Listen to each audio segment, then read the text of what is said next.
Hello வணக்கம். இது உங்கள் சிவி ஜோன். சொல்லணும் எப்படி இருக்கீங்க? இப்போ பார்த்தீங்கன்னா ஒரு தகவல் வந்திருக்கு. அதை கேட்கும்போது பதவதைக்குது. என்ன பதவதைக்குது அப்படின்னு கேட்டிங்கன்னா, சாட்டர்டே எபிசோடு எப்படி போச்சு அப்படின்ற விஷயங்கள். ஸோ இந்த ப்ரொமோவில் பார்க்கும்போது நம்மளுக்கு கிளியர் கட்டாக தெரியுது. அந்த நகை திருட்டு அப்படின்ற விஷயங்கள்லாம் போயிட்டுருக்கு. அது மட்டும் இல்லாமல் பக்கெட் அப்படின்ற மாதிரி ஒரு விஷயங்கள்லாம் வரும்போது வியானா, அதுக்கப்புறம் நம்ம விக்ரம், இந்த பற்றின விஷயங்கள். ஏன்னா அந்த ஒரு பக்கெட் எடுத்துகிட்டு போய் நம்ம ரம்யா சொன்னாங்கன்னு சொல்லிட்டு நடு வீட்டில் போய் வச்ச விஷயங்கள் பெரிய பூதாகரமாக வெடிச்சது இல்லையா? ஆனால் ஆக்சுவலாக அதில் ஒரு விஷயத்த சொல்லியிருப்பார். அவர் சொன்னதாக சித்தரிக்கப்பட்டது. ஆக்சுவலாக அந்த ஒரு வார்த்தையை சொன்னது அரோரா, சரிங்களா? அது மருவி கருவி வந்துட்டு இவர் சொன்னதாக வந்துட்டு வியானா எடுத்துக்க அது ஒரு பெரிய பிரச்சனையாக போச்சு. ஸோ இப்போ பார்த்தீங்கன்னா அந்த மாதிரி சம்பவங்கள்லாம் வந்துட்டு இதில் வரப்போகுதுன்னு தெரிஞ்சிச்சு.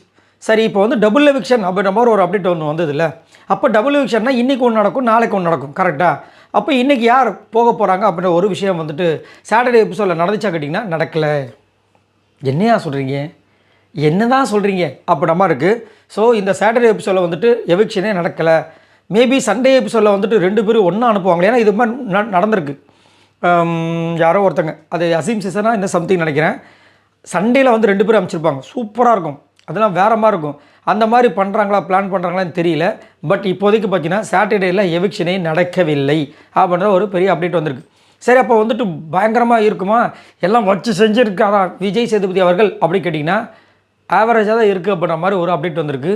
ஆவரேஜாக என்னங்க சொல்கிறீங்க அப்படின்னு கேட்டிங்கன்னா அந்த மாதிரி தான் போகுதுன்ற மாதிரி சொல்கிறார். ஒரு வேளை எல்லாருமே ரொம்ப ஆக்ரோஷமாக விளையாண்ட ஒரு காரணத்தினால இப்போ தான் எல்லாருமே விளையாடணும் ஒரு மும்முரத்தில் இருக்கும்போது நம்ம எதுக்கு அவங்கள போட்டு கலாய்ச்சிக்கிட்டு இந்த போன வாட்டி வச்சாங்களா சின்ன சின்ன டாஸ்க்கு, அந்த மாதிரி டாஸ்க்கே முடிச்சு விட்ருவோம். அதில் அவங்க ஏதாவது அவங்களுடைய வன்மத்தை கக்கிட்டு போட்டோம். இப்போ மொட்டைக்கடை டேஸுக்காக ஒரு டாஸ்க் வச்சாங்க, அந்த மாதிரிலாம் பண்ணாங்களே. அதுக்கப்புறம் ஏதோ ஒரு இந்த டேக் ஒன்று பண்ணாங்களே, அந்த மாதிரி ஏதாவது ஒரு டாஸ்க் மாதிரி வச்சு பண்ணி விட்ருவோம். எதுக்கு அவங்கள நம்ம டிஸ்டர்ப் பண்ணிக்கிட்டு. இப்போ தான் எல்லோரும் ஆக்ரோஷமாக வெறித்தனமாக விளையாட ஆரம்பிச்சிருக்காங்க. அந்த நேரத்தில் இப்போ நீங்கள் இப்படி பண்ணிக்க, நீங்கள் அப்படி பண்ணியிருக்கலாமா அப்படின்னு நம்ம சொல்லி அவங்களுக்கு ஏதாவது ஒரு மன உளைச்சல் ஏற்பட்டு அடுத்த வாட்டி எதையுமே பண்ணாமல் விட்டாங்கன்னா. ஏன்னா உண்மையிலேயே பார்க்க போனால் இந்த டாஸ்க்கு, அதுக்கு முன்னாடி டாஸ்க்லாம் ஓரளவுக்கு நல்லா பர்ஃபார்மன்ஸ் பண்ணிட்டு வராங்க.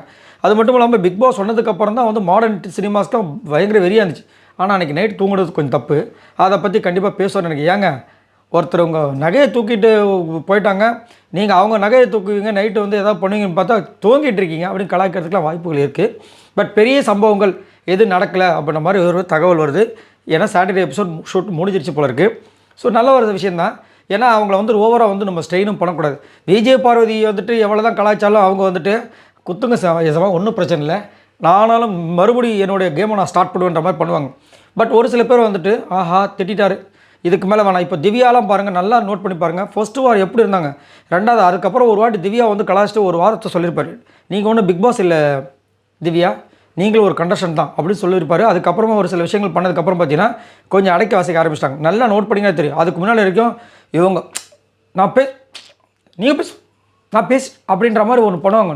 எல்லாம் ஆப்போசிட்டில் இருக்கணும். வச்சு என்ன இது நம்மள மாதிரி அவங்களும் கண்டஸ்டன் தானே, இன்னும் ஓவராக பண்ணுறாங்க, நம்ம மாதிரிலாம் நம்மளுக்கு காண்டாக இருக்கும்.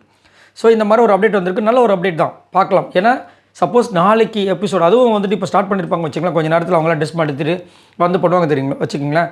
அது ஈவினிங் டைமில் நம்மளுக்கு யாரெல்லாம் எவிக்ட் ஆகிற விஷயங்கள் வந்துடும். ஆனால் சாட்டர்டே எபிசோடில் யாருமே எவிக்ஷன் இல்லை அப்படின்ற மாதிரி ஒரு அப்டேட் வந்திருக்கு. நல்ல ஒரு தகவல். ஸோ இதை பற்றி உங்களோட கருத்துக்களை சொல்லுங்கள். இப்போ இந்த மாதிரி பிரச்சனைகள்லாம் நடந்துச்சுல, இதில் உண்மையிலே இவங்க விடவே கூடாதுங்க. அது எப்படி விஜய் சேது இதை வச்சு செய்யணும் அப்படின்னா எந்த விஷயத்தை வச்சு செய்யணும், யாரை வச்சு செய்யணும்னு நினைக்கிறீங்க? மறக்காமல் கமெண்ட்ஸ் பண்ணுங்கள். பாய் நண்பர்கள்.